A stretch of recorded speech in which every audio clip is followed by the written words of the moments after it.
But one way or the other, honestly, we need that congruency in national interest. There was a slide I said I would want everybody to see there. Of course, I put a reference from where I got the slide, but there was something I added there. On the y-axis, I designated something as A, the horizontal axis as B. I don't know if you can see the equation there, but what I said is this: nothing can be more than the diagonal. Simple principle of Pythagoras' theorem. And what that simply means is this: regardless of our own ideas, as long as it is not in national interest, believe me, it will be short-lived. So whatever you have, but your ideas can start small. Your ideas can initially be sectional.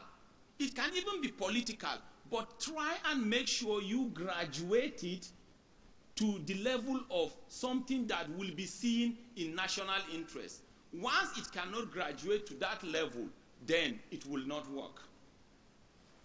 Another thing again I would want to talk about is this. Something will definitely shape the economic outlook of Nigeria. We talked about it already. The debt profile is ballooning. If you look at what happened in the relationship between P&ID and the Nigerian government, just imagine what will happen to that judgment debt if at the end of the day Nigeria will be asked to pay. Just imagine what will happen to the budget deficit, you know. So we have so many things that we really need to put together as a country. When I sit down and more questions come, I will really want to answer. But somehow, somewhere, Nigeria is supposed to be on a given pedestal, and Nigeria is not there. But it is our duty, it is our responsibility as technocrats to make sure we create and bring about that congruency.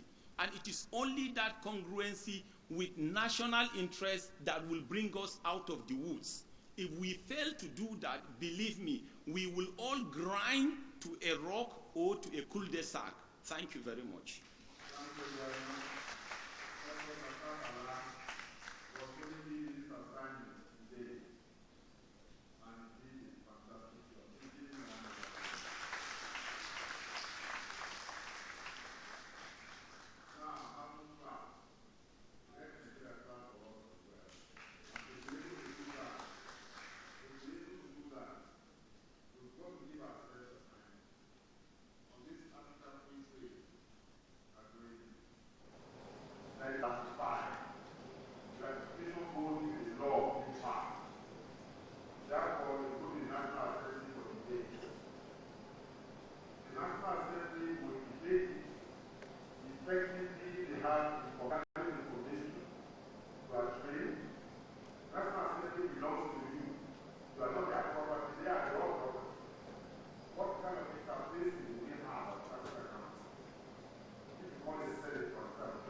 begin my presentation by saying that international economic relations are actually driven by diplomacy. And diplomacy is driven by self-interest. And when you try to ask some people generally what diplomacy actually means, they will simply tell you that it's a way of lying on behalf of your country. International diplomacy is a way of trying to get things done to the benefit of your own country. Be that as it may, what essentially this implies is that when nations relate, you put your own interests first and foremost. It is the pursuit of that your interest that will determine every other thing you do. And therefore, whether we are talking of reform or we are talking of African continental free trade area, or we are dealing with border closure or the budgetary issues, what comes to mind is what a nation actually stands to gain. If Nigeria is dealing with the rest of the world, what is there for Nigeria? What are we going to gain? It is that thing that we are going to gain that will determine how we do the talk or how we do the work. So diplomacy and self-interest here plays an important role. Now, when it comes to reform, we are trying to do several kinds of reforms, several variants of reforms, one way or the other. But just like the late speaker said earlier on, an important question that needs to be asked is, what exactly do you want to achieve by the reform? Where are you heading? What is your direction? Once you get the direction right, then your reform may be in proper direction. Once your direction is wrong, your reform may be wrongly focused.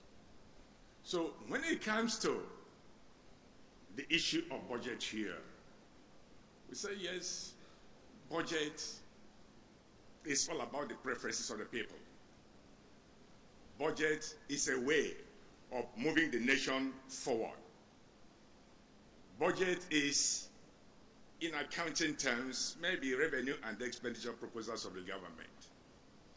But beneath all these figures, beneath all these things, essentially what budget is all about is the preferences of the people, what the people themselves start to gain.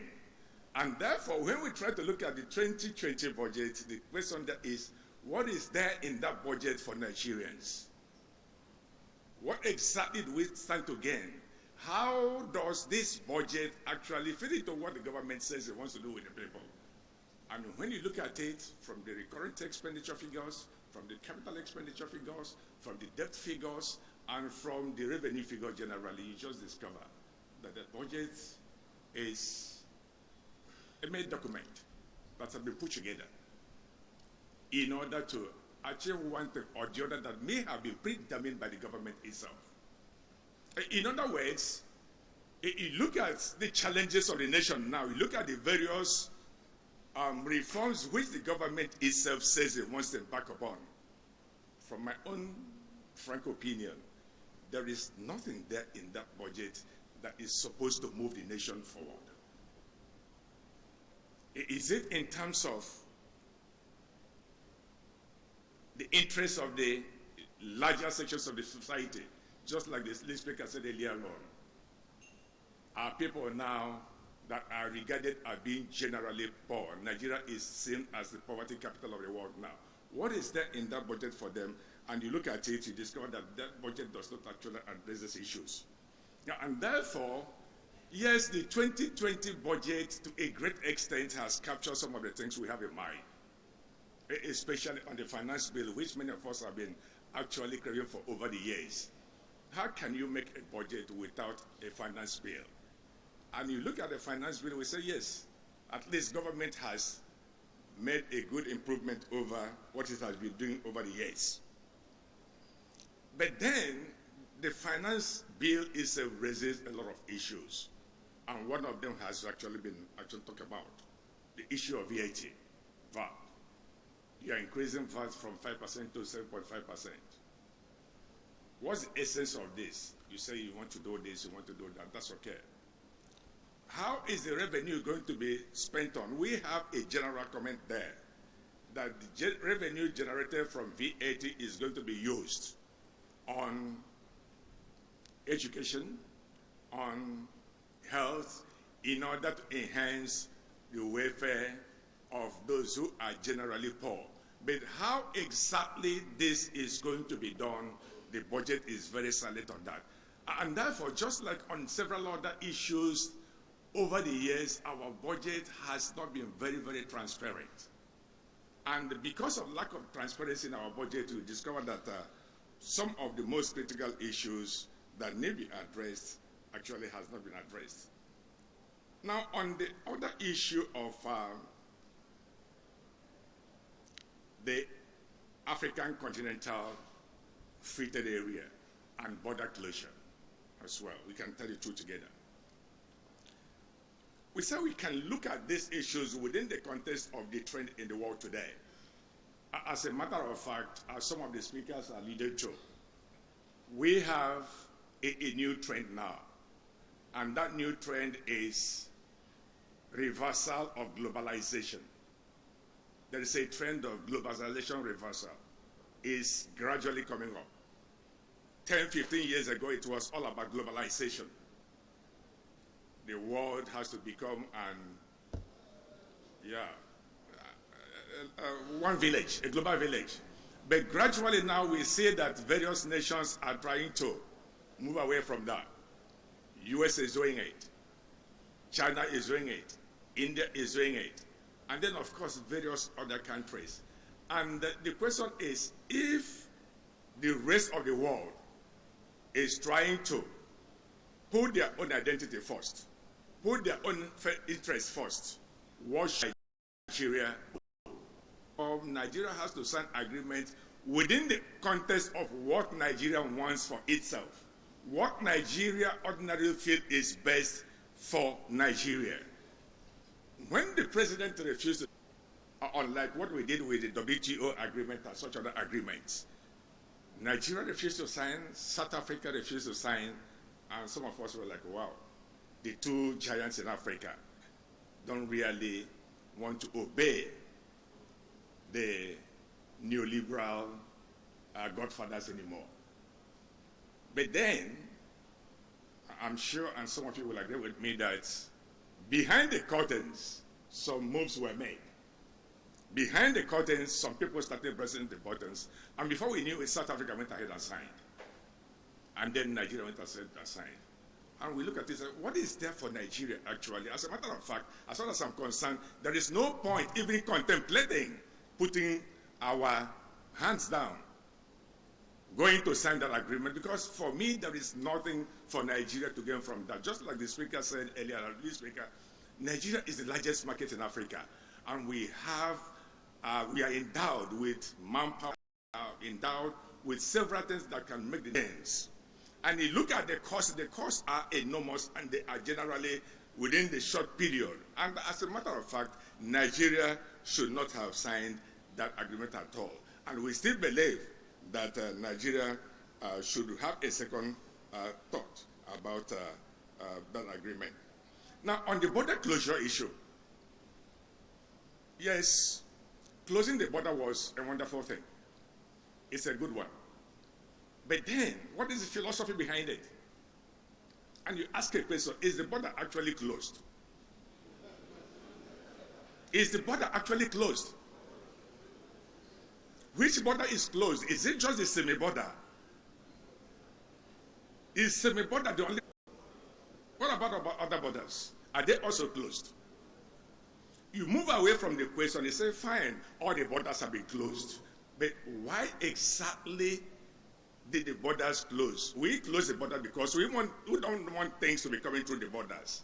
Then why is it that Nigerians don't import goods and clear them from our ports?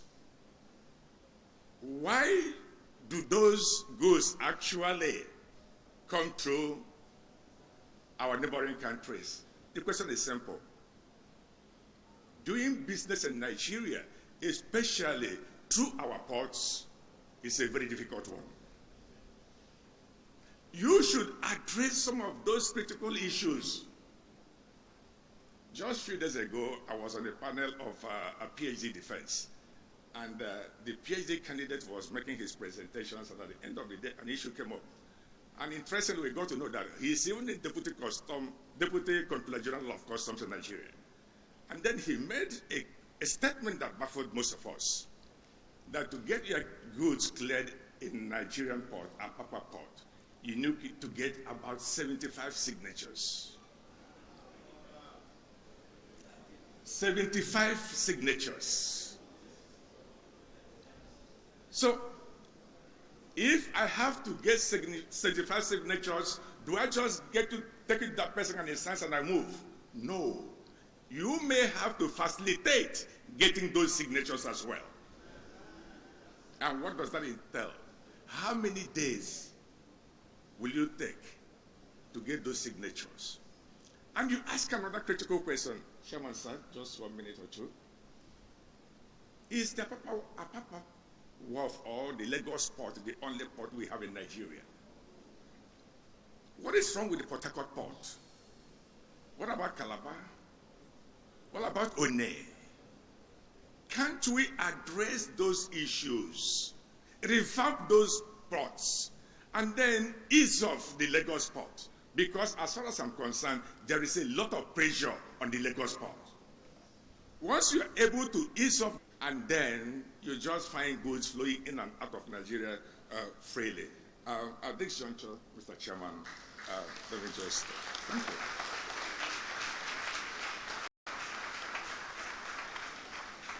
Thank you, Dr. Last week, I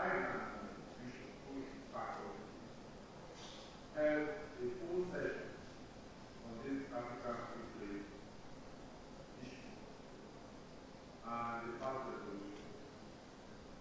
So, Mr. President, I know you are extremely busy in every stage of the resolution, and ladies and gentlemen, the decision is not having that was now there is a gap between our cities. Our president was elected last year as new president of our board.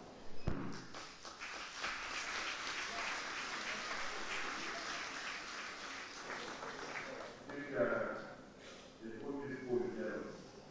Let's now start for them.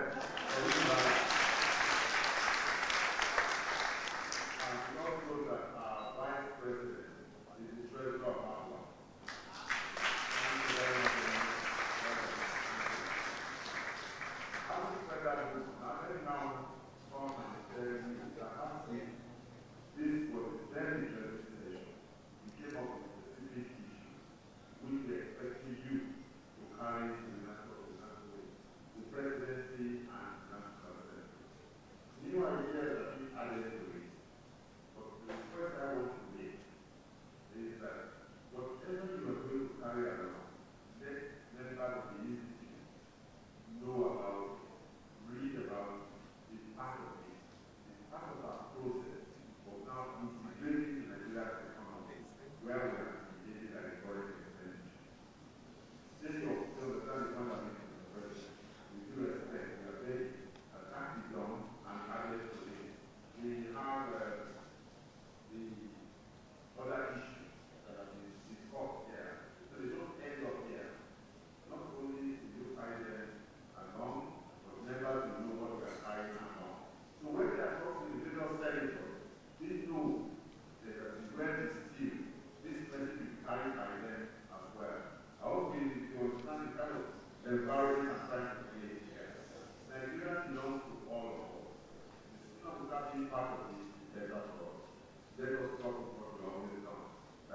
Dr. Okwuadigbo spoke earlier on. He was very upset about how many people you say the issue was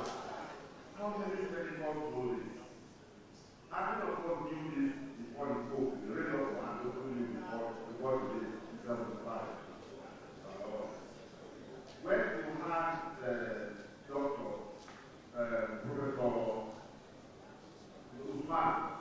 When it was planned, I told you about anticipative analysis of education budget. And he said that the last part of it is very parental. Did you know about that before now? You don't take this information and give it to yourself. You owe it to Nigeria as a nation. We cannot be a better country if those who know keep quiet. If those who know discuss and make something happen, and those who have taken action know about the problem, then we will have justification to blame any government. We are part of the government. If you don't associate with them, then you are always a shock of society. On that note, I will call on our own day. Yes, I've been looking forward to coming back. And I will stay with them very carefully. Victoria, the area, Mrs. Anamaka. Thank you very much.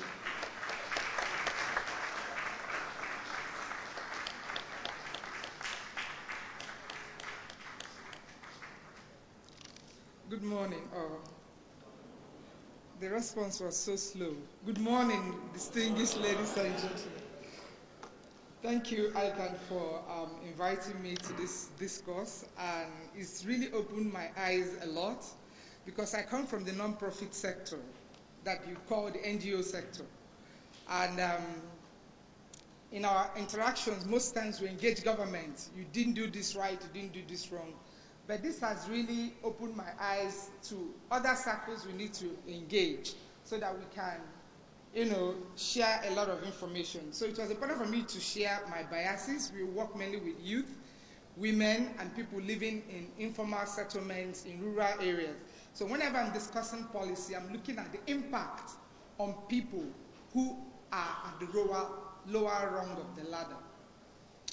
So I will, please, with due respect, I do intend to disagree with you, but to share try to apply some of the analysis to people that are really down there, the lower rung of the ladder. I will start with 2020 budget. Before I go into 2020 budget, there is something that you, Dr. Mogugu, asked, which is about national interest. What is Nigeria's national interest? What is extreme poverty? So I would assume that our national interest is to reduce the poverty burden of Nigeria. So every proposed economic reform, whether it's border closure, whether it's finance bill, does it work towards halving the number of people living in poverty? That is how I am looking at all of it. The budget, the breakdown, recurrent expenditure is 4.8 billion. Capital expenditure is 2.4 billion. 2.4 trillion, trillion. The debt servicing is about 2.7 trillion. Look at the load between capital and recurrent expenditure.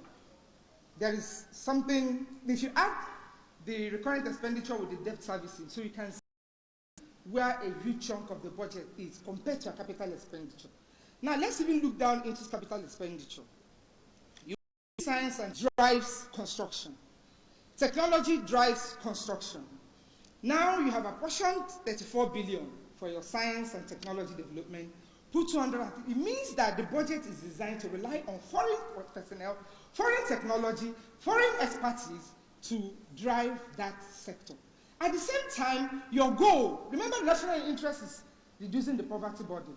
You can now see that you have designed a budget that actually takes capital out of Nigeria, but your primary goal, again, is the borders to keep your money here. But your budget takes your money out. Give you another example. Borrowing. You said something about borrowing. You must borrow. There's nothing wrong with borrowing. We did our organization, you can check it on our website, analysis of housing infrastructure spending in Imo State from 2010 to 2017. We wanted to look at what has Imo State government done with its spending on housing development over that period, and it's cut across two administrations. We found out that between 2010 and 2017, the governors of Governor Okorocha and Governor Ikedo-Hakim, those are the two governors during the period, they spent 42 billion on housing development. We went into the budget to see what did they spend for 2 billion. Most of that money was borrowed. 70% of that money went into building. I read it on Channels TV and they couldn't believe it. I had to give them a copy of the report. Governor's Lodge, Deputy Governor's Lodge, Governor's Guest House, First Lady's Office, First Lady's Cabinet Office, First Lady's Infrastructure Office, Governor's Kitchen, Commissioner's of Education Office. I mean, 76%. 76, Deputy Speaker's Lodge, Speaker's Lodge, Speaker's Governor's Guest House, Deputy Governor's Guest House, Governor's Lodge, Governor's Meeting Room, 76% of borrowed funds. This is just Imo. I heard that if you look into Lagos, you will marvel. I heard if you look into rivers, you will faint. Let's not go to the federal. So, are we encouraging? Maybe what we need to do, we're going to do that when you are doing your budget. I said we're going to interrogate the debt burden of Nigeria and see what is. When you hear the billions and trillions spent on debt servicing, if you hear what that money went into, you will freeze. So that is why most times when you talk about borrowing, we know that as an economic concept, nothing is wrong with borrowing. But the kind of leaders we have, there is a problem with giving them a free latitude to just go and borrow. Let me come back to border closure. I had a lot of things about border closure. Border closure, on its own, has good and bad sides. Let me tell you the good side. My children have never seen foreign rice, local rice before. This border closure introduced them. They didn't know that sand can be inside rice. They didn't know. And I laugh at their naivety that, they say, the stone, they said this right. Maybe you pour it on the floor. I said, I didn't pour it on the floor. You didn't wash it properly before cooking it. So at least our children are beginning to understand that we have local rice and local agriculture to a very large extent is booming. That is good. But let's look at the other side. There are 3 major products that the government cited: tomato, rice, chicken. When they were making this announcement, I'm sure that an analysis should have been done to say national interest. National interest must balance with individual and citizen interest. Where there is no balance, that is where you see tension. It looks like opposition. It's not opposition, because the government is pursuing a national interest that does not match the realities of its population. So what has happened is that you have withdrawn, you have introduced a policy, withdrawn or put a knife on people's livelihood without providing alternatives and safety nets. What do you see at the end of the day? Tension, anger, resistance. There's also another question. Everybody is saying there are few countries that will benefit from the AFCTA, Free Trade Continental Area. We mentioned Algeria, we mentioned Morocco, Egypt, and all of that. Nobody is asking what did they do to be ahead? Did you notice nobody is asking that question? No, everybody is asking, they have better production capacities, they are more industrialized. Nigeria said is the giant of Africa. Small countries are more industrialized. Nobody say, what did they do right to be more industrialized? That is a question they don't want to engage. That's why I was very happy when you asked the question about border closure. Are you closing the border? Are you opening all the other borders? I used to hear about on a port. I've never heard about any camp that was brought in through on a port. What did you do to open up? Are you just closing all the borders, without doing your homework? When you also talk about production, have we actually tried to do an inventory of the production capabilities in the country? I wrote it on social media last week that majority of the clothes we are buying in Nigeria, as made in Turkey, were made in Aba. Do you know? Majority of the clothes you are buying today in Balogu, 90% of all those imported things in Balogu are made in Aba. So we have not built road infrastructure to allow Aba traders. Most of the shoes you are wearing made in Italy were made in Aba. That is a fact. We have not tried to build road or transportation infrastructure to link our traders to the rest of Africa. We are thinking of closing the border so that other people's goods do not come in. Because you are not concentrating on your own local production capacity. You are only interested in thinking about how others are blocking the way for you. That is not, in my view, how a country protects its national interest. Thank you.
Okay. I stand on the existing protocol and say good morning, everybody. I really appreciate the opportunity to be here. And so very quickly, most people have actually spoken about the finance bill. And I will try as much as possible to just stay within my territory, my comfort zone. The finance bill is actually a welcome development. The bill stated 5 main objectives, ranging from addressing anti-avoidance rules to outright revenue generation. There are about 90 individual amendments covering 56 sections of 7 different tax laws. 63 amendments out of these 90, which is about 70%, address obvious anomalies in the various tax laws. For instance, excess dividend tax. Why do you need to pay tax twice on your post-tax profits? It shouldn't have even been there initially. So we spent about the last 15 years ruminating on whether we should take it out or not. There are other 17 amendments which relate to widening the tax net or increasing tax revenue. For instance, one of them is increasing the VAT rate by 50%, from 5% to 7.5%. And the remaining 10 is either granting or withdrawing fiscal incentives. For instance, companies that used to have 25% imported equity, they said going forward, such companies will not be required to pay minimum tax. So let's now look at the economic impact of each of these categories. The very first one, which is about corrections, what is going to lead to is that there will be more certainty. One of the canons of taxation is what? Certainty. So there will be less friction when it comes to tax dispute. It will also be easier for any sort of dispute that is discovered by tax authority to be resolved very quickly. So it's very good development. We don't need to waste time on that. The second one is the widening the tax net. And I look at the impact on the small-scale industries. Now, government has said that if you don't have a tax identification number, you can no longer operate your bank account. which is very good. And in order to encourage the small-scale people to come within the tax set, they now said the small-scale businesses will no longer be required to pay companies income tax and value-added tax, such that you can easily tell a small-scale business owner to say, don't worry, go and register for tax. You won't pay tax. No, the moment we ask, so why am I registering there? But let's look at the economic analysis. This segment constitutes the largest segment of the Nigerian society, as it has been passionately explained by the last speaker. Thus, anything that can be done to lift this segment up will change the economic dynamics in Nigeria, which is similar to that China also tried to do. To make any appreciable impact, the major thing required by the sector is adequate and affordable infrastructure, not tax holiday. For instance, you can imagine if there is power in abundance. How many artisans will work? The vulcanizers, the hairdressers, just mention them. They will be free to work. But it is this infrastructure that is currently lacking. And government needs massive resource to provide it. How then will government be able to fund infrastructure development to assist this segment if they do not pay tax? The economists do not seem to add up. The major thing required is for the government to think of how to collect affordable tax from this segment of the society and use it to provide very viable infrastructure. Put differently, how can government create a nexus between tax paid by the micro and the small scale sectors and infrastructural development? Reforms. Government can say, for instance, why do we from need to these small reform? scale holders, even if they pay just 7,500 naira, I will gather this money together by segment and provide an hospital for each soul, which will only be used by people that have paid the tax only, because there are very many. We compete. So if there is a nexus between tax payment Of course, and benefit, what are the recent and ongoing reforms? to do what? But the question I put is, why do we need to reform? We need to reform because Nigeria is in competition. And I used to put in Secondly, context my remark we have about talked those about reforms. digital economy. I want to talk about revenue generation. We have talked about widening tax gap. Then we talk about revenue generation. Of And course, I use the what example are of the digital recent economy, and ongoing which is very reforms? good. They are borderless. And most of us have talked about closing our border. The digital economy, they don't care about any border. They don't care about regulation. As a matter of fact, they move faster than the economy and the regulation. They don't worry about anybody. But guess what? Because they are far ahead of regulation and they are borderless, collecting tax from them is very difficult. They are actually everywhere and nowhere. So government has come about, we copied it from the rest of the world. OECD, best model, suggested it, and the rest of the world have actually moved on. So we have this significant economic presence, in which case once you now have a significant economic presence in the country, government says you now be liable to tax. The Minister of Finance is required to define what is meant by significant economic presence. But don't let us move too far. They will just copy, like I said, from the rest of the world, because it's something that is common. And it has to be in alignment with what's going on in the rest of the world. So from this sector, there will be significant taxable revenue from them. However, in order to realize the benefit of digital economy, what we really need is robust telecommunication national policy, so as to provide data access to the last man standing in Nigeria. However, currently the available technology that will guarantee data accessibility at affordable rate is cable. You need to dig the ground and bury what? Cable there. So the federal government must come out to design and implement robust and an inclusive policy that will permit players in digital economy to invest massively on a large scale to bring internet access to every nooks and cranny of Nigeria. For instance, do you know that for us to lay a cable 150 kilometers from Lagos to Ibadan, you need to negotiate with 3 state governors. 3 state governors, and they have different policies, So, if you just want to lay cable of 150 kilometers and you are discussing with 3 state governors, how much or when I want to cover the rest of the economy? Mind you, we have no choice when it comes to digital technology. The world is moving, we just have to follow. All the rest of the world is doing is to make sure that we get the very best from it. The next one I want to talk about is revenue generation. As well, I've discussed about the digital economy impact, the impact of revenue generation on the medium and large scale rich sectors. The increase in VAT rate is actually going to affect this sector. Mind you, it is the micro and the small scale that have been exempted.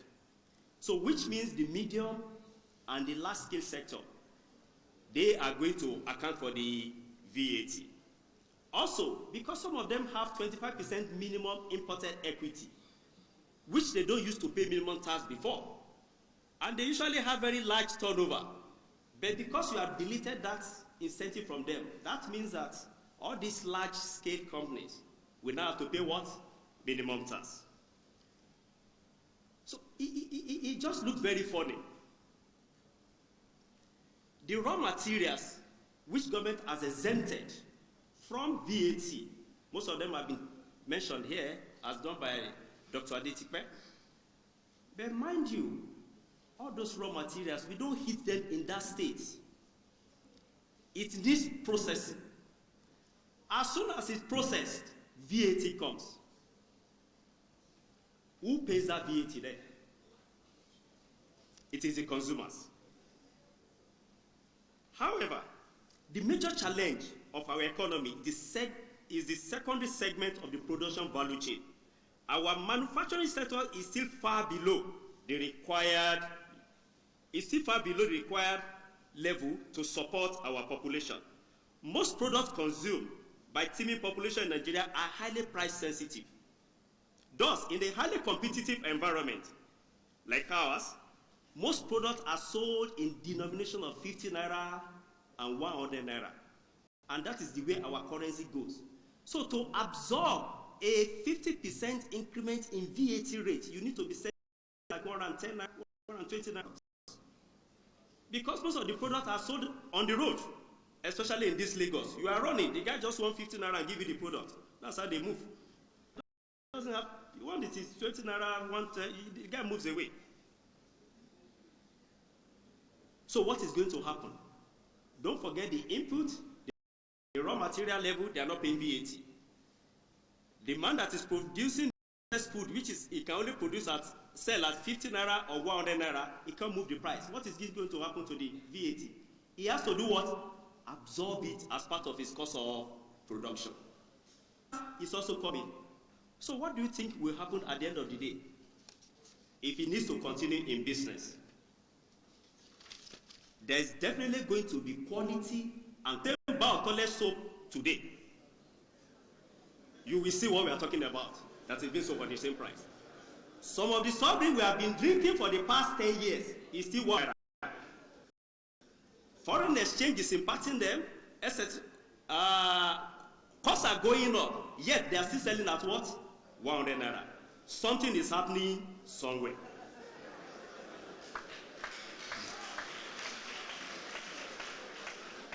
So my honest advice, actually the Manufacturer Association of Nigeria, they should wake up, they should be more proactive. They should quickly engage with the government. We have talked extensively about African Continental Trade Agreement. We may not have a choice. We may not have what? A choice. They've said it now, we close the border physically. Yet, I've seen Thailand rice, brand new, in the last 2 weeks. Thailand, rice, somewhere, brand new. How did it get into the country? You only close few borders. The remaining border, I live, my village is in the border. I just smile when they said they close the border. Because during the dry season, you can't close the border. During the what? The dry season. You cannot do what? I won't mention my place so that you not go out.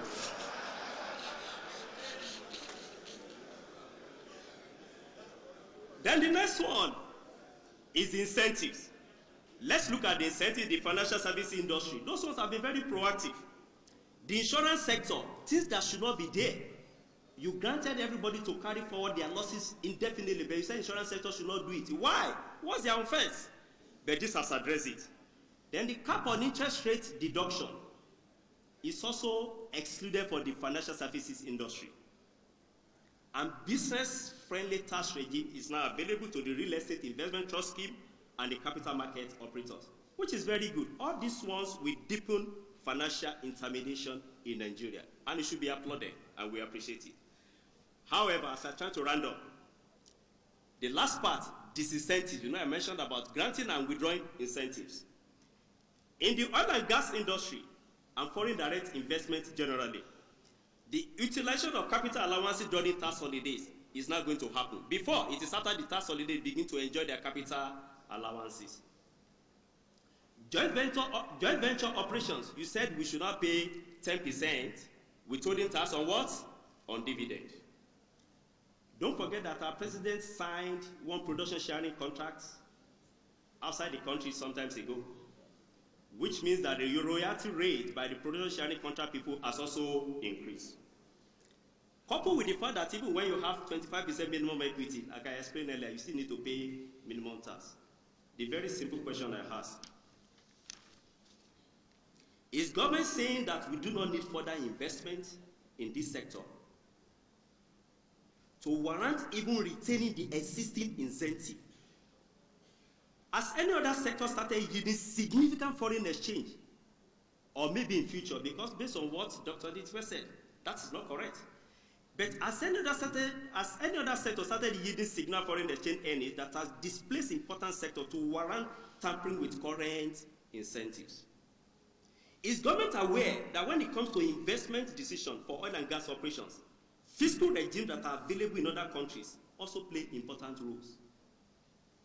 Most countries that we compete with for investment in virtually every sector are granting long-term tax holidays, while we are moving in the opposite direction. We may need to revamp our fiscal policies that will speak to our economic aspirations. In conclusion, the finance bill is the best way to go. We now have opportunity to reassess the economic impact annually and make changes very quickly. This approach has introduced dynamism into tax administration in Nigeria. Thank you.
those with CPA, they will define defend the naira.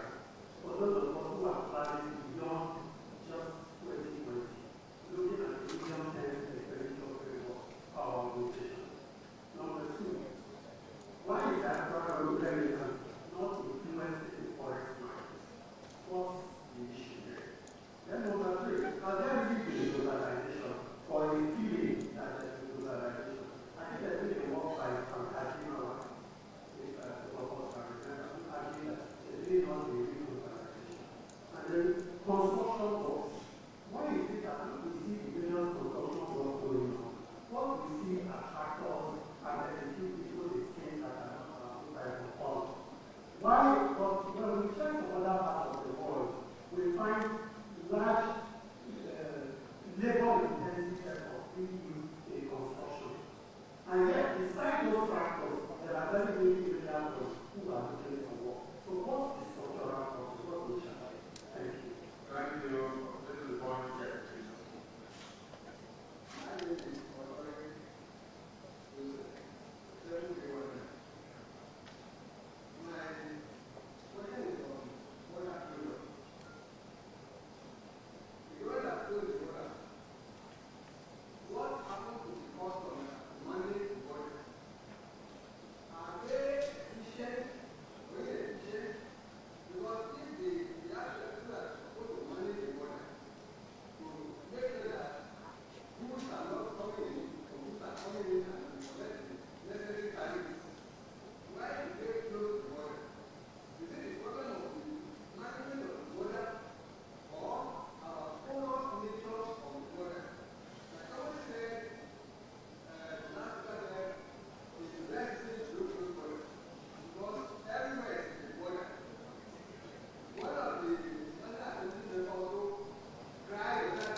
2037.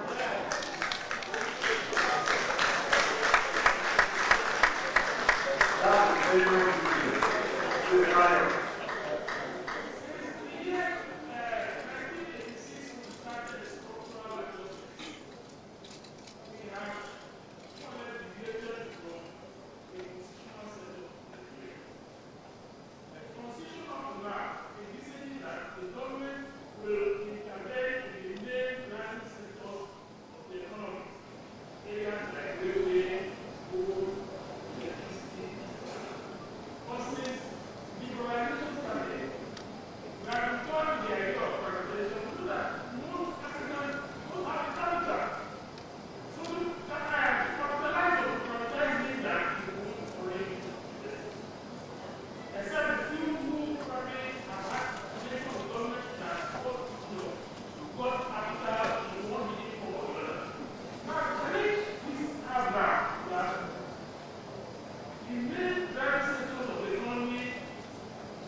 Conspiracy about the microphone, I will shout.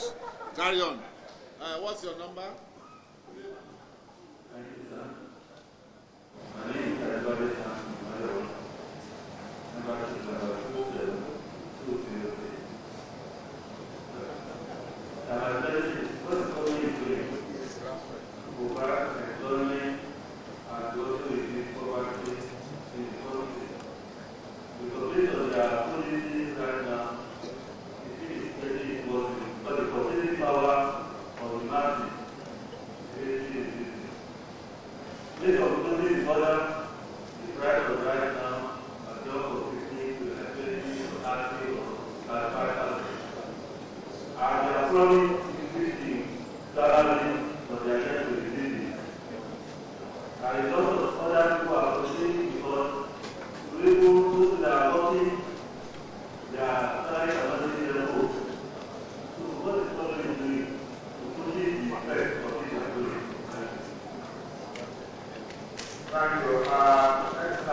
What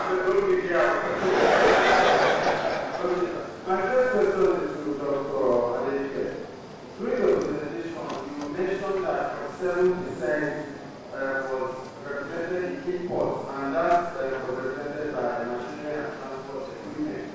I would like to know what the remaining 53% represents. Then number two is that as a personal investor, I'm talking as a personal investor, for 2020, which two key sectors will you invest your money in? The short question is for everybody, the panelists. We seem to be in agreement that Nigeria should not have signed the Africa Continental Free Trade Agreement. But I want to know your opinion about the ECO, because this is another stable currency that is going to be introduced, and I hear it's going to be integrated with the CFA. Most of the home countries have already signed up to it. Should this be something that Nigeria should value very well? One of our brothers is there.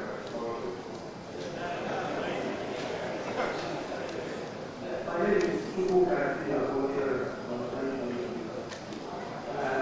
Membership of my country, 478. I just want to know, already I have a different understanding on the national interest. Thank you to our audience and my journalists. So this national interest, which has to do with something that others in the population. So on that, I would like to ask from the tax and where we say period, the view of dividend to some taxation. So we're trying to make it should be. I'm asking dividend whether population is not anything. Don't you think, I mean, from the national interest, that way addresses very important. So if that's the case, is it possible to advance that? Because I don't think any condition will also affect the population. Thank you.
Thank you. All right. Very good. Very good. Very low.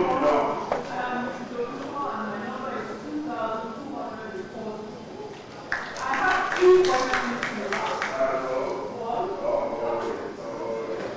Where did you come from? All right. This guy is from Nigeria. So the end of the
name is John Mazi. My number is 843. My observations and questions today. I realize that we have good policy and government giving policy, the leadership giving policy, policy for our members of the citizenry and everyone. Like Madam said, such policy, what impact have we considered the impact it has on the people? Many a times we discover that we need good policy, bad or good, whichever. But if the people are hostile to such policy, whatever you do concerning the economy, you will see that there will be, kind of rebellion. It might not be peaceful, but whatever you do, people will try to kind of disrupt it. And that is what I understand is happening in Nigeria. We might have good policy, but the impact, is it positive or negative? And if it is negative, you see people, having issue with it. They won't allow it to work. And at the end of the day, it affects the economy. Even members, when you do policies and members are not in agreement with the dialogue for government, what are we going to do to make sure that when these policies are strong or are brought down, take for example the finance bill is good.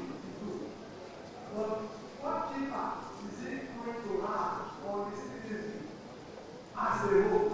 And is it going to be majority of the people or just few of them? Thank you very much. The problem there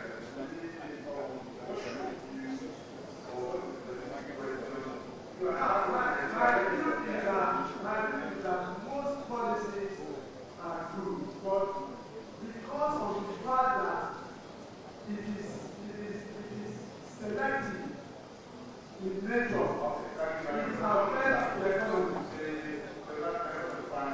Thank you.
Vision 2020 and eco currency. I want to know, is there no relationship between the eco currency and Africa trade zone agreement? Then, when we talk about Vision 2020 as was organized in the year 2009, which is centered on the human capital development and the social development of cities. I want to know who is evaluating the Vision 2020 with incorporating in the 2020 agenda. But we're not just making development plans without evaluating it in our subsequent budget as a tool of economic development. Also, we look at 2020 budgets and aggregate the provision for education, health, and power. We see that those three key areas budget below 400 billion out of 10.50 trillion. And I give them a letter as something that Nigeria can never develop except massive investment in education, health, and power sector. Now, if the budget of 400 billion for this sector, how can Nigeria develop? And the last one is, can Nigeria develop without 100% functioning of an agricultural industry? Thank you. That's it. Hold on. Well, are you the last one? Yes. Really? All right then. Quickly, please. My name is Nnamdi. My record number is 41712. So, the record number is one last thing, corruption last thing, and you know, problem in our economy. As ICAN-ngr and also General, what is it doing to fight corruption? Thank you very much. On this note, for reactions, I will call on the lead discussant. When he finishes, we're going to have having problem with the microphone. After him, starting from Dr. Nwagwu, you follow in that order to come and give an account of yourselves. Dr.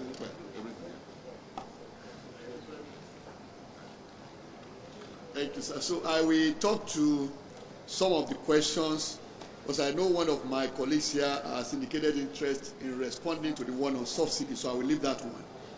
Now, the second question is about how can CBN defend the Naira?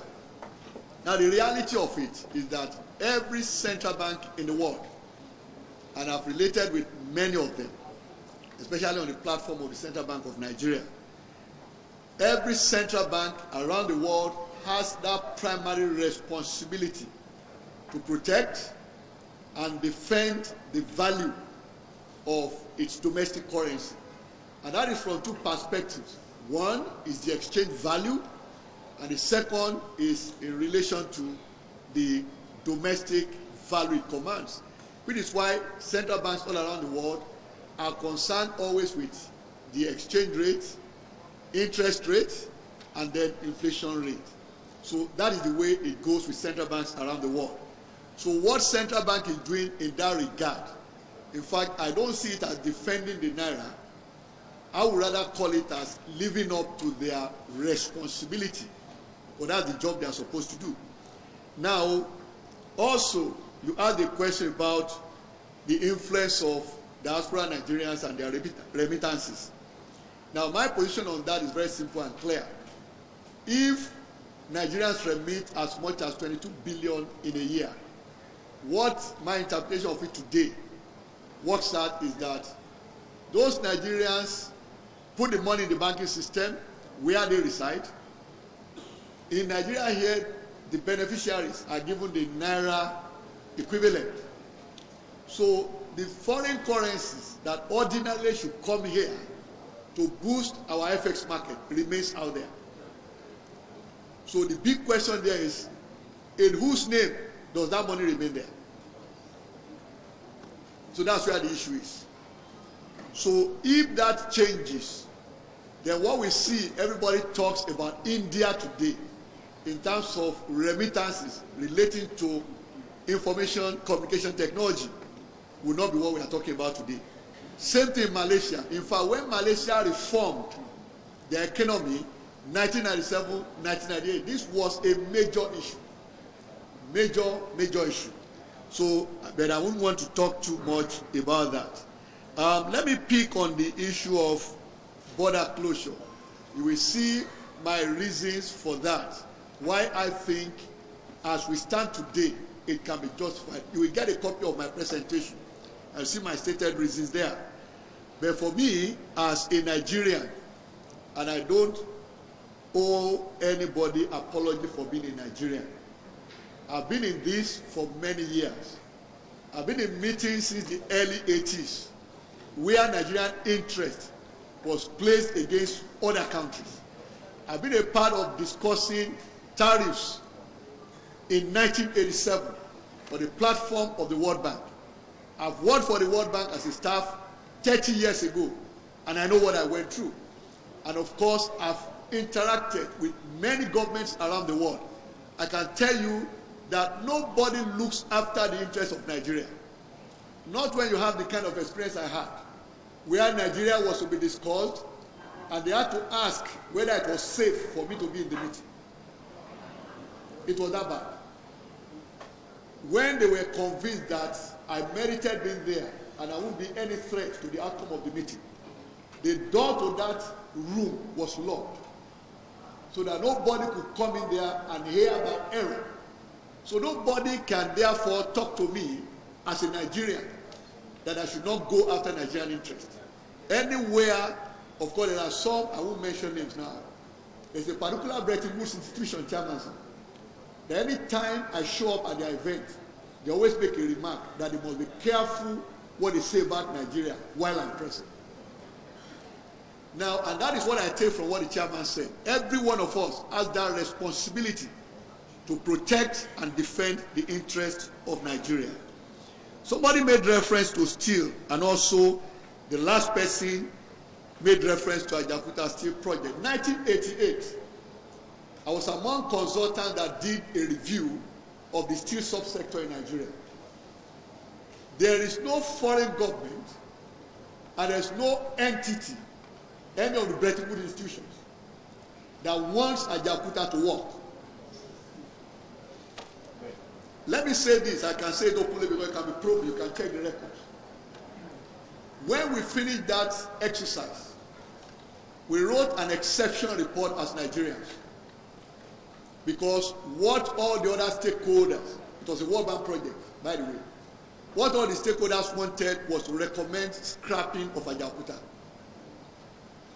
So the company I worked for then, we wrote an exceptional report to Babangida's government. And so Babangida's government took a position that Nigeria as a nation will continue with Ajaokuta. And in response, for 2 good years, the World Bank suspended lending to Nigeria for that reason. Between 1988 and 1990, no new loan from the World Bank, because we took a position that Ajaokuta was very strategic to a turnaround of our economy. So if you ask me today, I will still tell you, based on what we know about the steel subsector and what that project can do for the Nigerian economy, I would say our government should go ahead and finish that project. As at the time, about 98% completed. 98%. There were some components, 99.9% completed. The foundry was live and burning red hot. And yet, our various governments successively were persuaded not to complete the project and get it operational. It can make a whole lot of difference. So the other thing I will say here, so that I'll leave a lot of room for other speakers, is to talk to where the question Olabode asked, that 47% of our imports in the second quarter of this year, latest available data, was for machinery and transport equipment. And he said I should give him the details of the remaining 53%. Well, I will give you 2 things. One, ensure you get a copy of my presentation. and then go to the website of Nigeria Bureau of Statistics, National Bureau of Statistics. Download the report. It's open to all of us. That's where I got the report from. You will see the details. Because if you talk about details, look at customs, codes. There are so many. But what we do is we aggregate. When you aggregate, that's what you find. It used to be petroleum products we find. Before we now found out this year, the structure had changed. But we now interrogated it, get that report, we see the details of what I talked about. Where MBS said helicopters were imported and re-exported. That certainly can't help Nigeria. Thank you so very much, Chairman.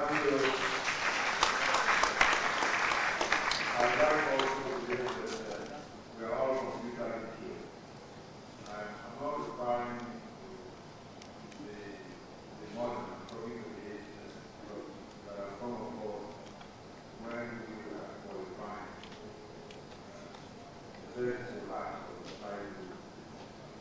Now the most of cheapest computer we have, and some of us also do not have. So I like to believe that among the younger ones, we are all completely true. The question is, how often do you be in the entire Nigerian budget of the national assembly? Is there? What take the sector and analyze the land up? Is there? How often do we use it? So the question that we have here today, of course, it's convenient to ask, but it's also more important that you ask yourself to give those information. So what I said earlier, interact with our lawmakers. They need us to advise them. We have what they don't have, and they have what we don't have. We have the knowledge from our training. They have the power to make the law. We don't have. Let's do it together in partnership to build Nigeria. Neither of us can build Nigeria without it. On that note, Doctor, I think we can. Yes.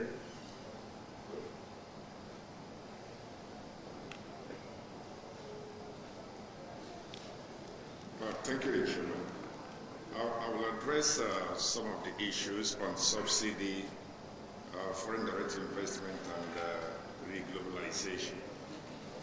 Let me quickly say that when I spoke earlier, I said that international economic relations are based mainly on self-interest. And when it comes to domestic policies in Nigeria, you will agree with me also that to a very great extent our policies are based on self-interest. So when we see a new policy being put in place by one regime of government or the other, to a great extent it is dependent on what the government perceives to be its own gain from that very policy. And consequently, you discover that the subsidy regime we are talking about, somebody asked here, has been sustained over the years, mainly because of the interest of one government or the other, beyond the other reason, which is very, very obvious. And that is that if you remove subsidy totally, immediately, its effect on the economy is going to be highly devastating, especially when it comes to the general price level. On the issue of reglobalization, I'm sure we have been following the trend in Africa now. And I can tell you that we are in the era of a second scrap of Africa. China wants Africa. USA wants Africa. And then, of course, the whole of Europe. And recently, Russia has made that very, very clear that it also wants Africa. And all these things put together are given impetus to the thought that Africa is under siege. Many people want to be part and parcel of Africa. And that also goes to say that, like I said earlier on, we are seeing resistance to globalization. We are seeing globalization tendencies being reversed. And when you look at it from the other side, nations are trying to protect themselves, and have more of Africa. And consequently, what we discover here is that some nations now feel that unless you actually re-globalize and trying to change the paradigm, they will not be able to actually get to where they are. If you look at the issue of foreign investment also, somebody raised that issue. Yes, foreign investment is needed to grow Nigerian economy, but we don't need foreign investment in potato chip industries. We don't need foreign investment in bread making. You want to bake bread, you say foreign investment. You need foreign investment to run confectionaries, supermarkets. That's not the kind of foreign investment we need. We need foreign investment in high-tech industries, oil and gas, road construction. But to those areas, answer is no. So to a great extent, what we have in Nigeria today, more or less, is simply a transit foreign investment. An investment that comes with the environment. Once it's not favorable to it, it flies off.